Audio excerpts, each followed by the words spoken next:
મંચ ઉપર બેઠેલા તમામ ધાનપુર ગાંઠાના આગેવાનશ્રીઓ, નામી અનામી ગામના સરપંચશ્રીઓ, સભ્યશ્રીઓ, કોટવાલ, પૂજારા, પટેલ, તરવી, ભક્તો, સંતો અને અસલી આદમી બેટા ની હામા બેટા એના નામની સૌને તાળી થઈ જાય. કમસે કમ આપણે આપણા માટે તાળી પાડીએ. પાછળવાળા ઊંચા નીચા થઈ રહ્યા, બે જણા પરાગ કે સંગમ જાય, પાછા આવે જઈ જાહો તો પણ આ ભૂમિમાં મરવાનું છે ને આ ભૂમિમાં જીવવાનું છે.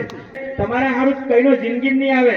અમે રોહિણિયા સાહેબ જાહેર જ કરી દીધું છે, જો ભીલ 2026 માં ની હતી અમે જીવીતા હોતા કદી ભીલના નામે વહારે નહીં આવી.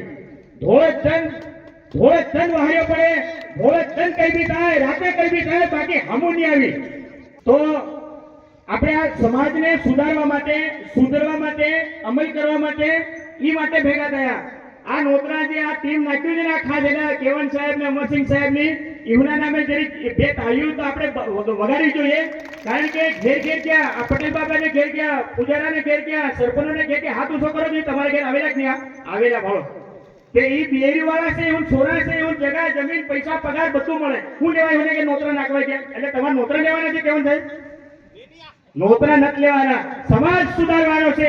એના માટે આપણા જે લોકો ભાઈઓ છે ઘેર ઘેર જાય, પગે લાગે, દાદા આવો, અને આઈ બોલાવીને અમે અસલ પ્રેમથી બિહારી બધા બરવા પૂજારા પટેલોને હાર પહેરાવી, અહીં આવીને પગે લાગી, અહીં આવીને એમની વાત સાંભળી. અને તેમ છતાં જો આપણો ભીલ સમાજ નહીં સુધરે તો કોનો દોષ કાઢવાનો? કહો, સવાલ છે મોટો છે કે નહીં?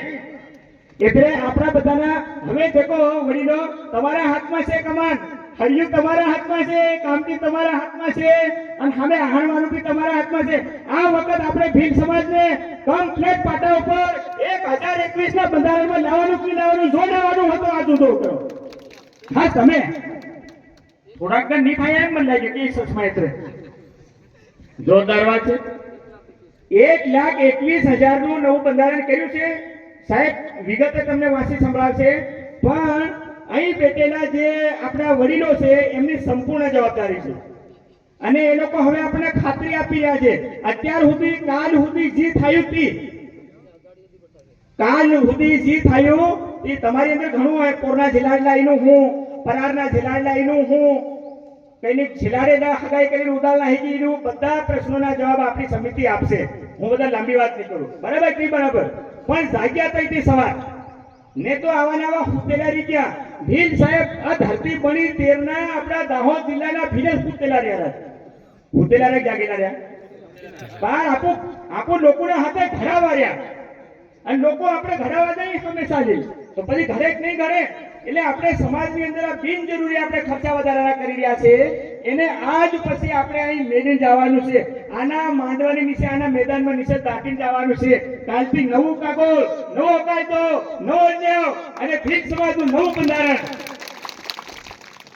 હવે એમ કે આ બંધારણ આપણે પહેલા તો સમાજ સુખી થાય, દુઃખી થાય, સુખી થાય, દુઃખી થાય, સુખી થાય. જો વડીલો, જો પટેલો, આગેવાનો આ બંધારણ લાગુ કરવાથી જો સમાજ સુખી થવાનો હોય તો કાલથી આપણે લાગુ પાડવું કે નહીં પાડવું? તો અસલ એમ લાંબો હાથ આતરો જીતરો છે તો કરો ના લો હે. હા, જો આ પુરાવો છે સાહેબ, અને જો કાલ પછી નહીં માન્યો કે આખા ગામની પછી ને કે બહો નથી, એના ઉપર કાર્યવાહી કરો. ભંડારી સાહેબનો વિડિયો છે 19 મિનિટનો, સંભળાવો. ગમે એવો માણસ હોય દેશ આપવા નહીં ને મારા ઉપર ફરિયાદ કરજો, હું એને 20 વર્ષની સજા કરી એમ કીધું છે. આપણે એમ કે હું દાદા સમજી જામરાય, પણ મારો ભાઈ નહીં માને, તો મારો ભાઈ નહીં માને હું ધને સાહેબ ને કે હું કા બહુ કૂટી જાઉં. ઘણો એની બેની નો આદમી કરે કે નહીં કરે? આપણે લેવાની નો દેતરે આપું, પછી આપું પેલાને માથે ઢોળી, પેલાને માથે ઢોળી, ઢોળવા દેવાઈ ગયા, અને ઢોળી ઢોળીને આપણે પૂરા થઈ ગયા. અને હવે આપણે બચવાનો સમય આવી ગયો છે. આવી ગયો કે નહીં આવી ગયો? આવી ગયો. અને હમો હાવ તમારી વારે નહીં આવી, યાદ રાખજો. અહીં જેટલા આદમી ઉભા છે અને બધા આદમી સુખી છે. દાદા તું શાંતિ રાખ, આપણે ઝઘડો ભરાઈ ગયો. આપણે બધા સમજવાની વાત કરવાની છે અને સમજૂતી આજથી લાગુ કરવાની છે. આજે આપણે બંધારણ જે અમલ કરવાનું છે, બીજી આડી અવળી કઈ વાત નથી કરવાની મોહનિયા સાહેબ. બીજી પટલાઈ, બીજું ભાષણ, બીજું કઈ નથી કરવાનું. અસલ તમારા જો શરીરમાં ભીલના નામનું લોહી ફરતું હોય તો આ 1,21,000 નું બંધારણ આજથી લાગુ ને. અને જો ભીલની હોય, કોઈ બીજી જાતનો હોય, જાનવર હોય, ઈ જો આ બંધારણને નિમાને ગામમાં રહેવા માંગતો તમારા ડોંગર છે ને મુરારી પોહાલી કાઢી મેલો વાત ખાઈ જાય આખા ગામને ખરાબ કરે એક માણસ અને એટલે આપણો આખો બિલકુલ બરબાદ થઈ ગયું હોય ને સાહેબ આ સાચી વાત છે કે નહીં આવા આદમી ટકવા નતો. આવા આદમી ગામમાં ભૂમલાઈને કાઢો ઓરગોડો કાઢો એને હાચી વાત છે, હાચી વાત. આપણો સમાજ કઈ સુધી બેઠે એવા માણસને કારણે આપણો સમાજ ક્યાં સુધી સહન કરે અને આપણી દીકરીઓની હાલત તો દેખો તમે કઈક તો દયા આવે કે નહીં દયા આવે આ આપણી દીકરી છે આપણું લોહી છે આપણું ખૂન છે